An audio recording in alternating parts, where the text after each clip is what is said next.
Success Insight shares the stories of the people with passion and drive who make things happen in the world. Here's your host, Howard Fox. Hello, everybody, and welcome back to another episode of the Success Insight podcast.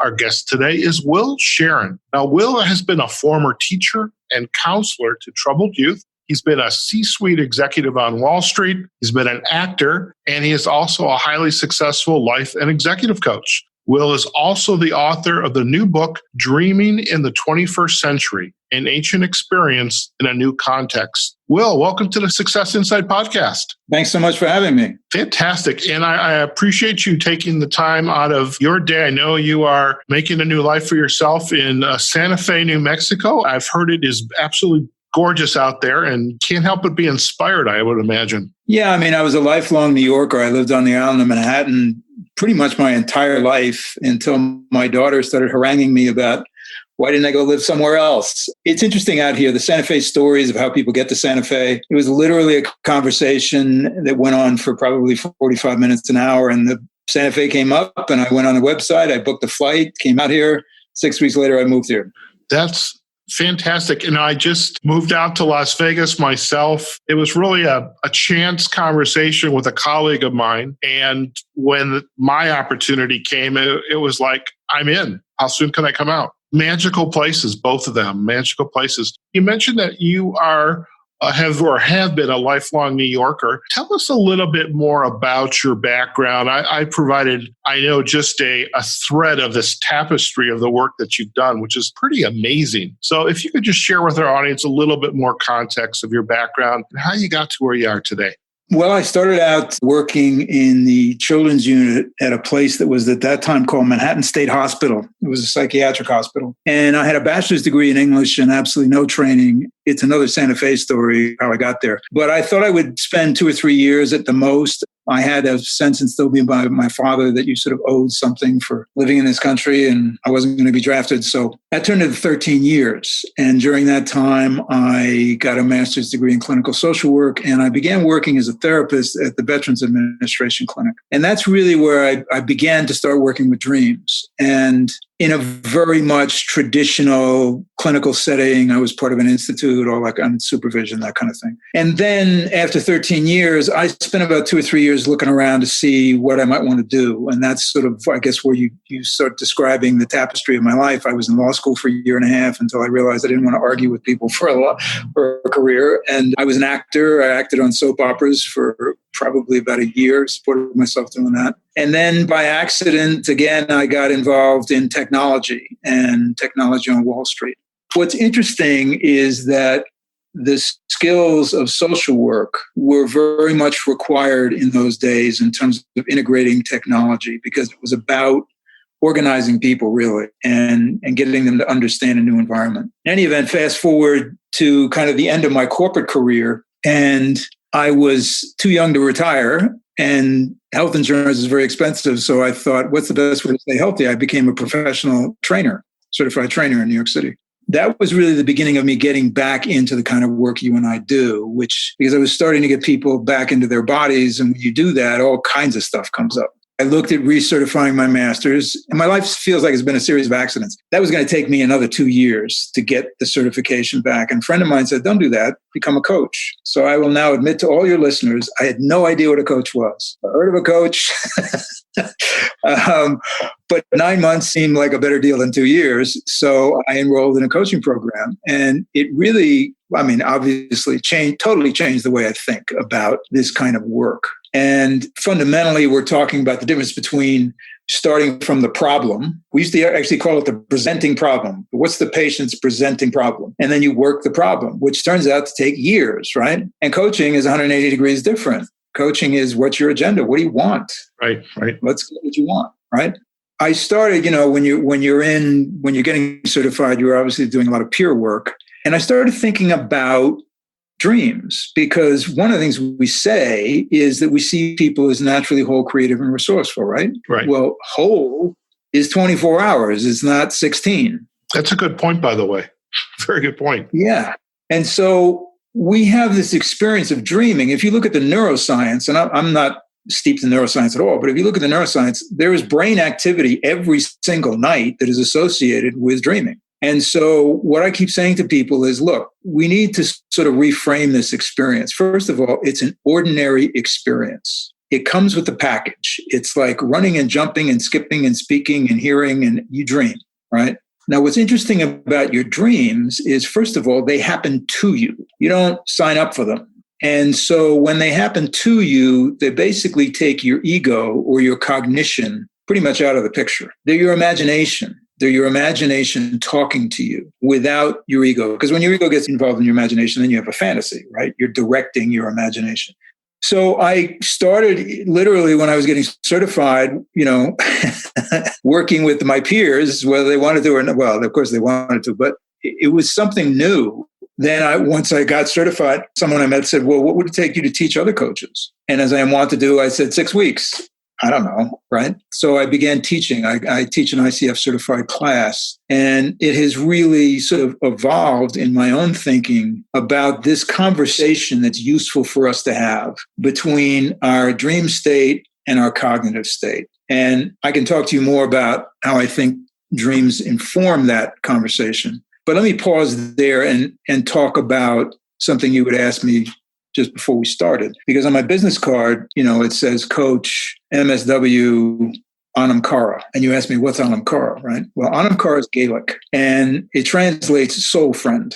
And it turns out that the Celts, thousands of years ago, believed that everybody should have a soul friend who actually saw past your personality into the essence of who you were and stayed with you your entire life to remind you of that. Because what happens in this business? We get people coming in and they're not happy about what's going on. And usually it's because they have gotten themselves into a situation that they thought they were supposed to do rather than what they actually really want to do. And that can be a career, that can be a relationship. It doesn't really matter because we have these structures in society that tell us how we're supposed to behave. And we have this imagination in ourselves that says, well, okay, but this is who I am. This is what I want to be, right? And that usually is the subject of the coaching. So the idea of Anam Cara, of being able to see who someone is and hang on to that and remind them of that as they tell me through their dreams who they are. I mean, I'm not telling them, they're telling me, and I'm just saying, this is what you're telling me. I'm not making it up. You are. That's the concept. Do we each have our own version of Anam Cara? Or is that Anam Cara isn't everyone having their soul companion, so to speak?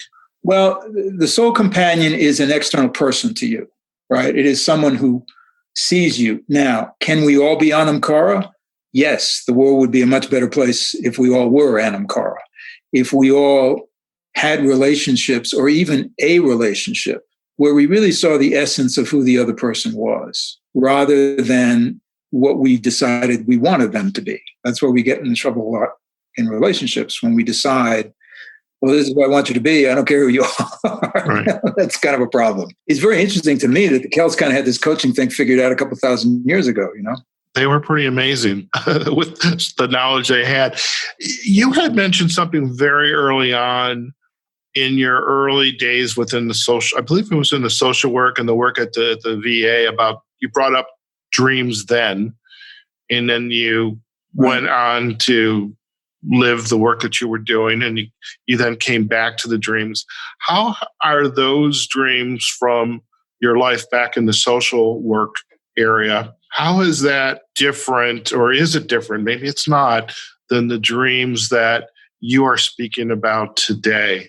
Well, I think the model that I was working in as a therapist required me to, quote, interpret a dream. Well, what is interpretation? Interpretation amounts, in the world that we operate in now, in the coaching world, that amounts to advice. You're telling me what your experience is, and I'm telling you what it means, right?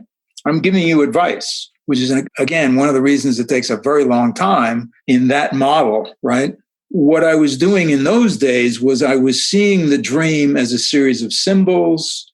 I was seeing the dream as a way of kind of manifesting what the, quote, problem was. So what happens now?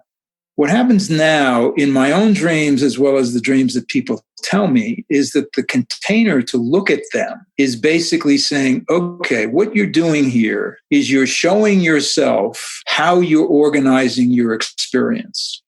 Because a lot of dreams are uncomfortable, right? You're frustrated. You can't figure out where you are. Sometimes you have a nightmare. I mean, you look at this stuff and you go, how can that be helpful? That feels lousy, right? But what's happening is you're showing yourself what you expect with the question, is this how you want to organize your experience? The reason you dream about this stuff is because you're ready to move on. You're ready to change that. So I just did a video today about a young woman who, is moving forward in a career as an artist and a musician. So what does she have? She has a dream about her expectations of men. Well, her expectations of men based on growing up in this culture are not great, right? So what she's saying to herself, she's saying, you know what? This is not okay anymore. I can't be an artist and have these expectations of my partners or the men in my life. I need different expectations. They may or may not live up to them. They may or may not take the invitation, but that's not my problem. My problem is I don't expect anything better, except now my dream is telling me, hey, wait a minute. You can't be the artist you want to be unless you're the woman you want to be, which means you got to expect something different from these guys, right? So that's most of the work that I do around dreams. There are other kinds of dreams, but most dreams are really showing you a belief system you're ready to outgrow. It's interesting as I have been thinking about dreams since knowing you and I were going to have this conversation. And so many of the dreams that I remember stem from aspects of my life. I did a lot of photography growing up, and I have dreams about running out of film because in the days of being a photographer, we used film. God forbid you ran out of film. And then where am I going to go to get the film? Then somewhere in that dream, all of a sudden reality kicks in. Howard, it's a dream. You're not at a wedding taking pictures. Then it was graduate school. Did I pass the last exam? Did I really get my degree? Then in the consulting world, am I late to get to the airport? I've got an international flight and I'm late. Flight's going to leave in a half hour and I haven't even packed yet. So those dreams all had the same thread of being late for something. But what was really interesting today, I didn't have that kind of dream. I had a dream where I ended up hugging somebody today, a woman today. I thought, well, how cool is that? It's just, for the folks that are listening, I have my video on and, Will has his nice smiling mug, which you'll see in our banners. But I have this beautiful sunset and the glow I was in the Mojave Desert. And it was just very peaceful to be there underneath the stars and just to really be in an area that I finally had a chance to visit. And it was like this hugging today in that dream it was refreshing that it was different. And so I'm not asking you, by the way, for free coaching right now, but I was starting to think about the types of dreams that I have. And well, let me just say something about that because, I mentioned interpretation, right? So we don't want to do that. So what do we do? Well, what we do is we animate the situation. What do we do as coaches, right? Somebody comes in and they had a fight with their boss and blah, blah, blah. And so we start asking a bunch of questions. We give dimension to that experience, right? And they begin to get insight. Oh, yeah, right. That's what happened. Okay. So what we do, if we're not going to interpret a dream, what are we going to do with it? We're going to animate it. And then we're going to say to the client, you know what? Go back to that dream. Go back to that dream like it was a conversation that you really enjoyed having and experience it again 2 or 3 times before we talk again. So for you, I would say in your day, over the next week, go back to that dream with that hug because it's going to inform you. Other things are going to come up as a result. I'm assuming it's also a physical experience, that dream, right?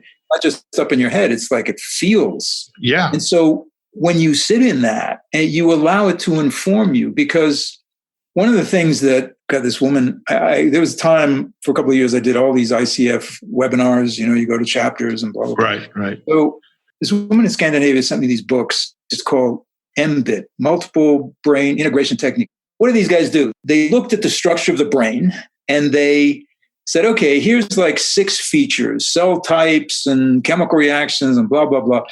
And they said, wonder if there's anywhere else in the body that has this. Well, it turns out they discovered you have it in your heart, these structures, you have it in your gut. They said when they wrote the book, we're going to leave it at multiple because we don't know, there might be more.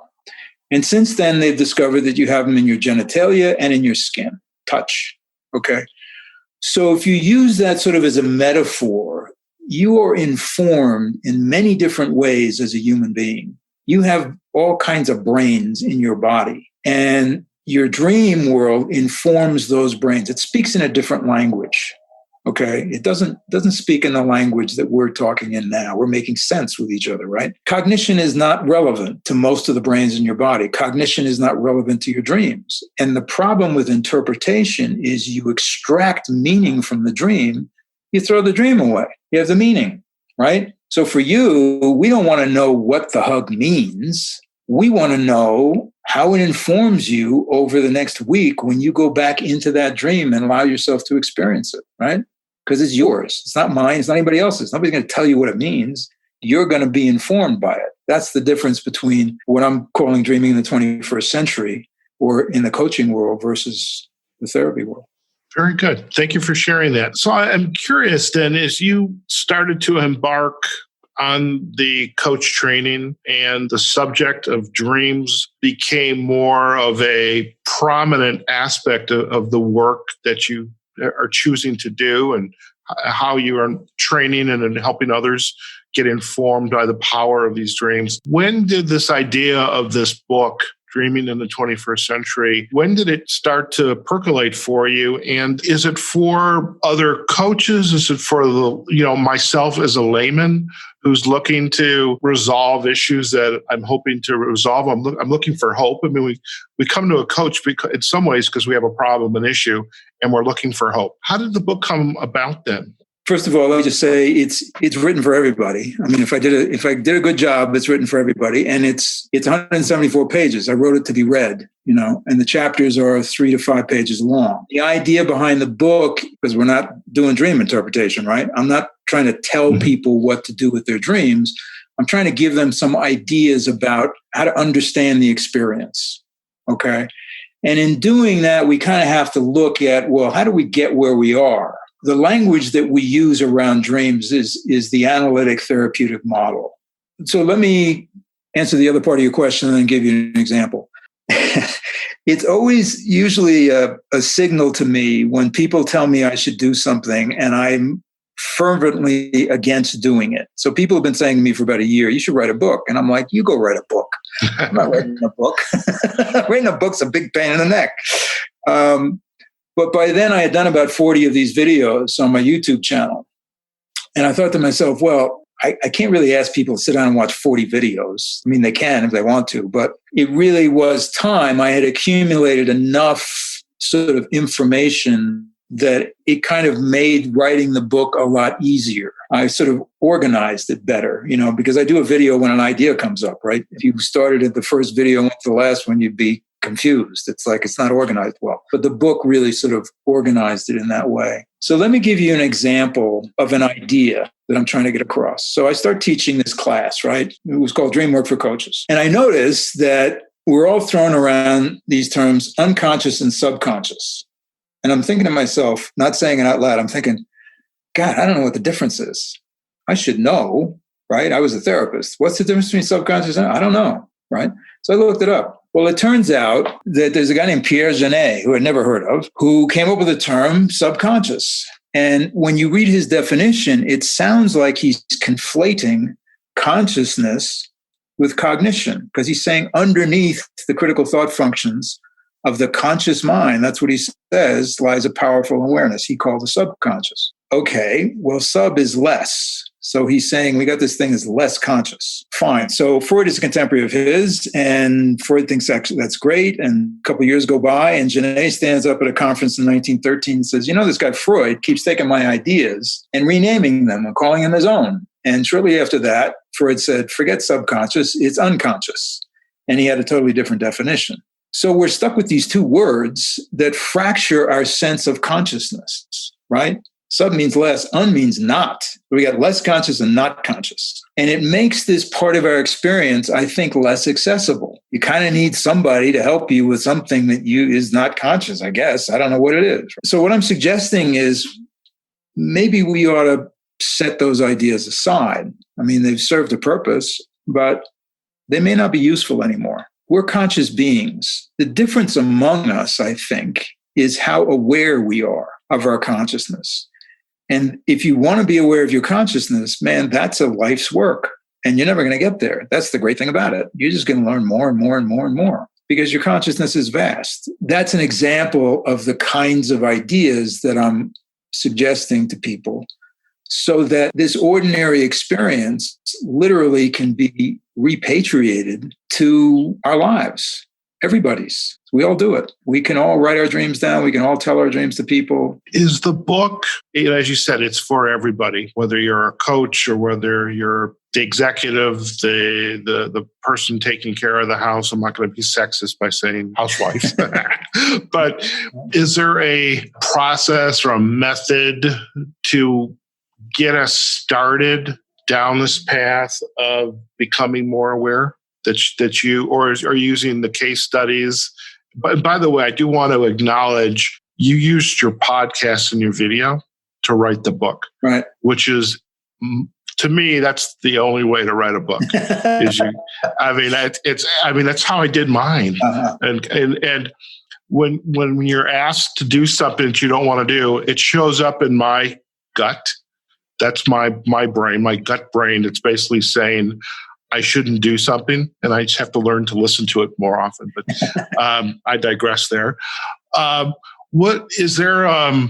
Maybe a rudimentary recipe for the reader to begin to explore how to go about increasing their awareness? Yeah, I think there's two things. First of all, and the first chapter of the book is, or first or second, I guess the second chapter is how to remember your dreams, right? Well, the real question to me is, what are you trying to remember? Because you can go through all kinds of gyrations about, pen and pad by your bed and all this stuff. But what are you trying to remember? You're trying to remember what Jung would call half a conversation. That's what you're trying to remember. And that conversation, that half is a story. If you think about it, our dreams are really the prototype for all literature because they're stories. And they got characters and locations and emotions and all that kind of stuff. So you're trying to remember a story. The critical thing, it seems to me, is who's the audience for that story? Well, you are. That's true. You're going to remember it. You're going to write it down.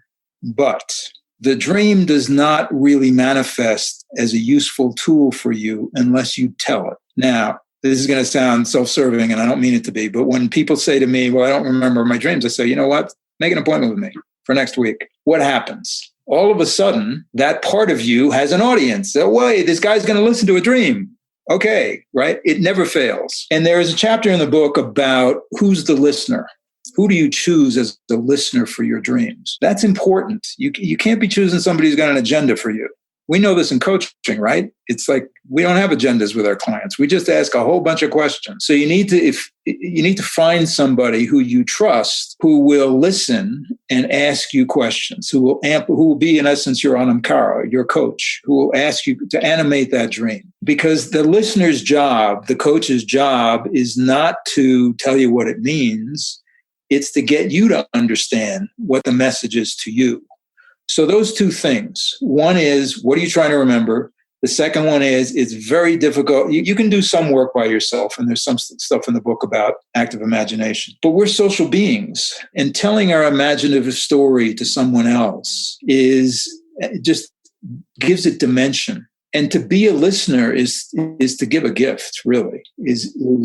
And if you can find somebody who understands that what they're doing is giving you a gift by listening to this story and not trying to make sense of it. Can the individual who is listening to the story, can they continue to ask questions? Again, not to ask why, but to just ask questions to create additional clarity? Yeah, usually it's, can you tell me more about that old lady in the black dress? Or there's a situation where you're lost and you feel okay about it. Does that remind you of anything in your life currently? Is that an experience you've had before, right? So it's those kinds of questions where you're literally taking somebody into a dream. Now, one of the things I always do, there's sort of two things that are kind of key to some of the work that happens, which is I'm always interested in the character that they sort of blow by as they're telling me the dream, right? Not a significant person. I want to know who that is. because they're not paying attention to that, usually for a reason, because whatever that character is trying to say something. Not always, but that's one idea. And the other one is people, you read the literature a lot and they talk about dream fragments. All I can remember is a sentence, or all I can remember is, breeze on my face. I would say to my clients, there's no such thing as a dream fragment. I mean, we can spend an hour on the breeze on your face. So those two things, don't edit, don't decide what dream is more important. If you have 4 and a client comes to me with 4, I say, okay, which one has the most energy? That's where we'll start. We usually get to a second one because the second one usually is filling in some blanks. But the other one is that even the smallest experience that you have in your imagination can be very informative. And that's where you really have to have somebody to tell the dream to. Can you be in a position of telling the dream to a group of listeners? Yeah. There's a guy named Monty Ullman who has a whole methodology around that. I've been in an Ullman group. It's a little more structured than I particularly like, and it's also got the sort of the rigidity of my term of kind of the analytic process. But one of the things that I have done, and this is not fundamental to my practice, but I was asked to go do a workshop with a bunch of community organizers who were at odds with each other. I said, well, does anybody remember a dream? And somebody did, and they were brave enough to tell the dream. And we went around and asked open-ended questions, right? And then part of the Ullman method is you start a phrase saying, if this were my dream, because what you're doing by saying that is, I'm not telling you what it means. I'm telling you how it resonates with me, right? And so we went through that process, took about 20, 25 minutes. Well, what happens? You create an intimacy in that group because you're dealing with a very human experience and you're doing it without an agenda, right? Everybody's in it. Everybody's in the dream. And lo and behold, after we did that, the entire mood in the room changed. And all of a sudden the agendas, it wasn't that they weren't important. It's just they had context now. It's like it wasn't, well, I'm right, you're wrong. It was more, well, this is what I think. This is where I'm coming from, right? So you can use a dream in a group to literally change the whole dynamic of the group. It's as a technique. You look at the Sufis, telling the dream to the group is part of that whole religion. You look at Native Americans. I mean, telling the dream. And if you go back to even Lincoln famously dreamt of his own assassination a couple of weeks before it happened. But you look at Lincoln's letters and the letters of the time, people shared their dreams. It was literally a part of their lives. It's just we've got this left brain love affair going on where if we can't think about it, it doesn't mean anything, Right. And that's how we get in a lot of trouble, I think. Sure. So with your work, and you've got the book, it's readily available. You've got your website, willsharon.com. You've got a really nice library of YouTube videos. How are you continuing to grow your practice, and what's next for someone that really wants to go deeper? This topic resonates, they want to go deeper. What would be next for them? Well, I guess there are two things I would say. First of all, if people are serious and they want to do that, there's sort of two ways. One is I don't charge for what I call a consultation. Some people call them sample sessions, but I don't is because I want people to understand what they're getting into. And I also want to know whether or not I can be of help. There's only been one or two situations where I've thought this is not the right match here, but it's important. I don't want to charge somebody to say, sorry, that doesn't sound right. The other thing is I teach a class. The next ones are coming up in September. They're on my website. It's a 6-week class, and it really gets you into the whole process of how do you work with a dream as a coach, and what's the client's experience? Because we do the same thing in that class that, we did when we all got certified, and a lot of workshops do, which is we pair up. And you pair up with somebody for 6 weeks. And the idea over the 6 weeks is at the end of that time, the assignment is, okay, what's your take on what your client's agenda is? What are the action items that you think are coming out of their dreams? So it's very much tied into the coaching model, and it's very practical. Students have always taught me more than I think I've taught them, but one of them said to me early on, you shouldn't do the lecture because we have 90-minute classes, 90-minute. You shouldn't do the lecture in the class. You should record that so we can listen to it beforehand and use the 90 minutes to work. It was like, oh, duh, I knew that, which I didn't. But that's, so there's a lecture, there's a 90-minute class, And then there are assignments for you and your peer to work on during the week. So it's not a walk in the park. It's an intense 6 weeks. And like I say, I have 2 coming up in September. One is for the United States, and the other one is for the East Coast of the United States and Europe in terms of timing.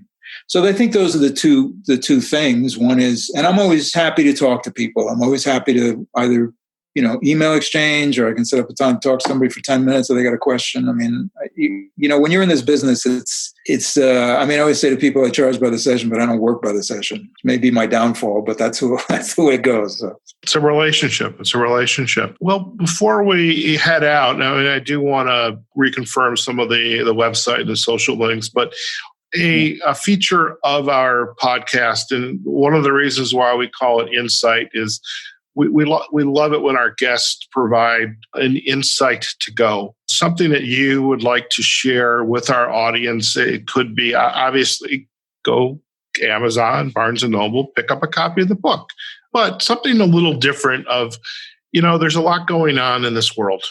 We've got elections, the politics, the Black Lives Matters movement. We've got cross-country travels. You're now setting up a new life in beautiful Santa Fe. Perhaps you read an article or heard a speech. What insight to go would you like to leave for our audience to kind of move them forward on their journeys as well? Well, I'm glad you sort of brought up what's going on in the world today, because you're working with your dreams in the way we've been talking about. It will ground you in the sense of how you're going to navigate what's going on. There is, from my perception, absolutely nothing in the world that we live in that is stable right now, that is the way we thought it was. Right? Everything is up for grabs. And one of the things you can do is you can get very wrapped up into, oh my God, right? All this external stuff. But your dreams will inform you what your role is. And that may be getting involved. That may be, planting a community garden. I have no idea what it is. But you're absolutely right. It's connected.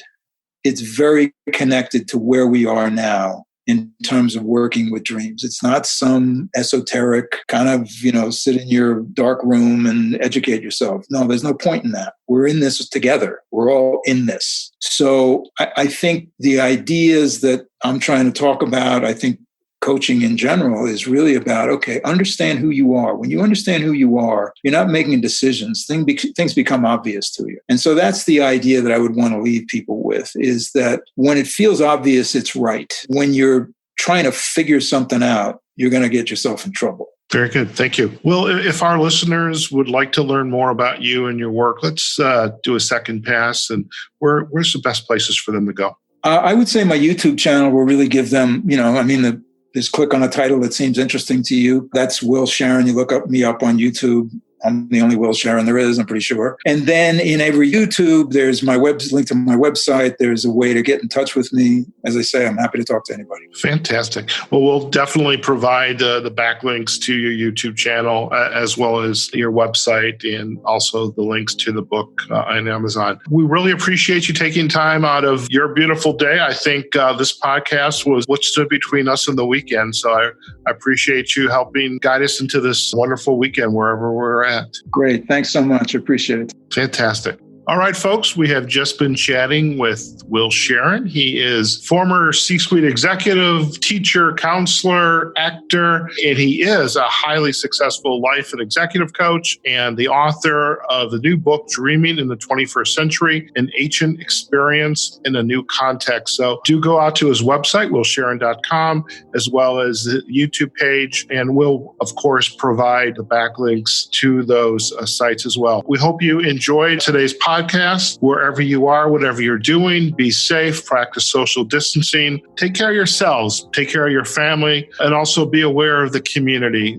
We're all in this together, and we have to get through this together as well. And hey, start tuning in, becoming more aware of those dreams, and we can see where those dreams lead you to, hopefully in a place that is of your choosing. So again, folks, take care of yourselves, and we'll see you on the next episode of the Success Insight podcast. But do remember, when you come visit us, successinsightpodcast.com. We're on Facebook, on LinkedIn, also on YouTube, as well as the podcast sites, iHeartRadio, Spotify, Google Podcast, and Apple Podcast. Just type in Success Insight Podcast and you will find us, because we want to know what you think about our library of podcasts and about this very episode. Do let us know. Okay, folks, go out there, have a phenomenal day, and we will see you on the next episode of the Success Insight Podcast. Take care now. Success Insight is a production of Fox Coaching and First Story Strategies. Find us online, successinsightpodcast.com.